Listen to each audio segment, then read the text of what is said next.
დღეს ხარიტონ ახვლედიანის სახელობის მუზეუმი ღია წერილები ავღანეთიდან გამოფენას მასპინძლობდა. გამოფენაზე 14 სტენდი და 50 ფოტო იყო წარმოდგენილი. ფოტოები ავღანეთში მყოფი ქართველი სამხედროების საბრძოლო მოქმედებებს ასახავდა. გამოფენას ბათუმელებთან ერთად აჭარის უმაღლესი საბჭოს თავმჯდომარე ავთანდილ ბერიძე და ბათუმის მერი ჯემალ ალანძე დაესწრნენ. გამოფენის დასრულების შემდეგ ბათუმის 31 ბატალიონის ჯარისკაცები საკანონმდებლო ორგანოს დეპუტატებს შეხვდნენ.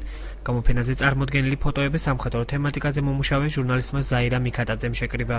გამოფენაში არის გამოტანილი თვითონ მეომრების მიერ ავღანეთში გადაღებული ფოტოები, ამ ბიჭებმა მომაწოდეს მე ეს ფოტოები. თბილისის შემდეგ გამიჩნდა იდეა, რომ გამოფენა გადმომენაცვლებინა ბათუმში და დღევანდელი დღე მე მიუძღვენი ქაბულიდან ახლახან დაბრუნებულ ბათუმის ბატალიონის ოცეულს.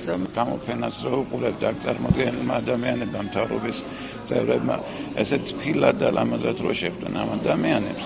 სწორედ ეს არის ყველაზე დიდი მნიშვნელოვანი. ვერაფერი ვერ ცვლის ადამიანურ ურთიერთობას. ყველაზე ლამაზი და ყველაზე კეთილშობილური და ღმერთისგან მოვლენილი არის ადამიანის მხრიდან მეორე ადამიანზე თქვა კარგი განწყობა და ელემენტარულად მადლობისმა. დღევანდელი პროექტი ძალიან მომწონს.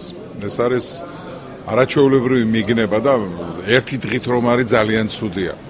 შესაძლებელია მე ვიყო ამისი ინიციატორი, რომ კიდე ჩამოვიტანოთ ეს გამოფენა და ქალაქის ფართო საზოგადოებას ვაჩვენოთ. ფიქრობ, რომ საუკეთესო პროექტია.